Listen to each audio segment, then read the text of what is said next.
3 వారాలు జైల్లో ఉన్నాడు.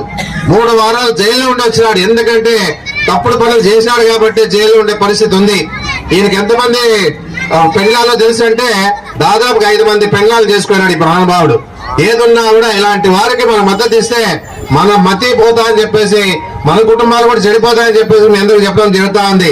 ఇలాంటి నాయకుల్ని తరం కొట్టే వస్తుంది. ఆ బీజేపీ నాయకుడు చెప్తా ఉన్నాడు పార్థసారథి, ఏదున్నా కూడా ఏం చేస్తా అని చెప్పడంలే. సాయి ప్రసాద్ రెడ్డి సాయి ప్రసాద్ రెడ్డి సాయి ప్రసాద్ రెడ్డి జపం చేస్తా ఉన్నాడు. ఏదున్నా కూడా నా నా నా పేరే జపం చేసుకుంటూ ముందు పోతా ఉన్నాడు. కానీ ప్రజలకు మేము ఏం చేస్తామని చెప్పడంలే.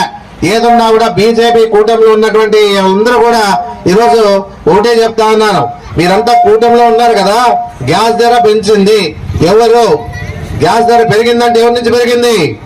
బీజేపీ పార్టీ మోడీ గారి నుంచి పెరిగింది. పెట్రోల్ ధరలు పెరిగినాయంటే ఎవరి నుంచి పెరిగింది? బీజేపీ పార్టీ నాయకుడు ఇన్ని మాటలు చెప్తా ఉన్నాడే, మళ్ళా ఏదైనా తక్కువ చేసే పరిస్థితి ఉందా? పేద ప్రజలు గ్యాస్ తెచ్చుకోవాలంటే, సిలిండర్ తెచ్చుకోవాలంటే 1000 రూపాయలు ఉంది.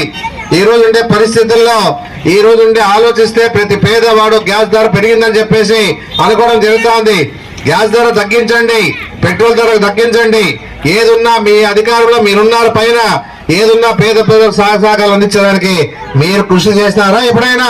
ఏదున్నా ప్రజల మీద భారం వేసి అన్ని రకాలుగా ఈ రోజు రాష్ట్రాన్ని ఉన్నటువంటి పేద ప్రజలు పేదలుగానే చేసే ప్రయత్నం చేస్తా ఉన్నారు. కానీ ఏ రకంగా కూడా మీరు సహకారాలు ఇచ్చిన పరిస్థితి లేదు. అలాంటి కూటమికి సంబంధించిన నాయకుడు ఈ రోజు మన ఆధ్వర్యంలో ఉన్నాడు. వలస పక్షేది, వలస నుంచి వచ్చినాడు. ఎక్కడో చిత్తూరులో పుట్టినాడు, మదనపల్లి ఏరియాలో పెరిగినాడు. ఇక్కడ వచ్చి పెత్తనం చెలాయించే ప్రయత్నం చేస్తా అంటారు. ఇలాంటి వాళ్ళు నమ్మద్దని చెప్పేసి చెప్పడం జరుగుతా ఉంది. ఏదున్నా కూడా ఏమీ తెలియదు ఆయనకి. ఏ రకంగా కూడా ఒకటే విషయం చెప్తా ఉన్నాను, ఇదే క్యాండిడేట్ ఎవరైతే ఉన్నారో ఆ క్యాండిడేట్ కూడా 3 వారాలు జైల్లో ఉన్నాడు. 3 వారాలు జైల్లో ఉండి వచ్చినాడు. ఎందుకంటే తప్పుడు పనులు చేసినాడు కాబట్టి జైల్లో ఉండే పరిస్థితి ఉంది. ఈయనకి ఎంతమంది పెళ్ళాలో తెలుసు అంటే దాదాపుగా 5 మంది పెళ్ళాలు చేసుకున్నాడు ఈ మహానుభావుడు. ఏదున్నా కూడా ఇలాంటి వారికి మనం మద్దతు ఇస్తే మన మతి పోతా అని చెప్పేసి మన కుటుంబాలు కూడా చెడిపోతాయని చెప్పేసి మీ అందరూ చెప్పడం జరుగుతా ఉంది. ఇలాంటి నాయకుల్ని తరం కొట్టే పరిస్థితి ఈ రోజు ఆసనమైందని చెప్పేసి కూడా మీ అందరూ చెప్పడం జరుగుతా ఉంది. ఏదో పిల్లి కళ్ళ ముచ్చుకొని పాలు తాగుతా ఉంటారు, నాకేం తెలియని చెప్పేసి ఈయన ఏం మాట్లాడినప్పుడు చెల్లతాలి అనుకుంటున్నాడు. ఈ రోజు ఉండే నీ బట్ట బయలంతా బయట పెడతాం. ఎందుకంటే జైల్లో ఎందుకున్నా సమాధానం ప్రజలకు చెప్పాలా, ఏ విధంగా ప్రజలకి సమాధానం చెప్పాలని చెప్పేసి చెప్పడం జరుగుతా ఉంది. ఏదున్నా కూడా కుటుంబం అంటే భార్య భర్త పిల్లలు ఉంటారు. నీకి కుటుంబం అంటే 5 మంది భార్యలు కుటుంబం అని చెప్పేసి అడుగుతా ఉన్నాను. ఎంత నీచుడు అంటే రాక్షసుల కన్నా ఘోరంగా దుర్మార్గుడు నువ్వని చెప్పేసి నేను చెప్పడం జరుగుతా ఉంది. ఏం చేస్తున్నావయ్యా నువ్వు?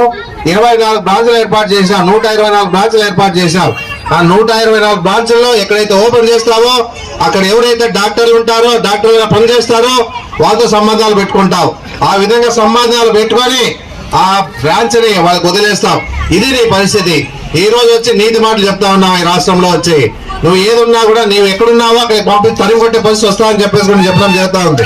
ఏదున్నా నీలాంటి నీతులకి నా ఆదరణలో నీకు స్థానం లేదని చెప్పేసి కూడా మీ అందరికి చెప్తా ఉన్నాను. ఏదున్నా కూడా ఇలాంటి వారికి తగిన బుద్ధి చెప్తానని చెప్పేసి నమ్ముతా ఉన్నాను. ఎందుకంటే ఏదున్నా కూడా ఈ రోజు ఉండే పరిస్థితుల్లో పనిచేసేవాడిని చూస్తారు.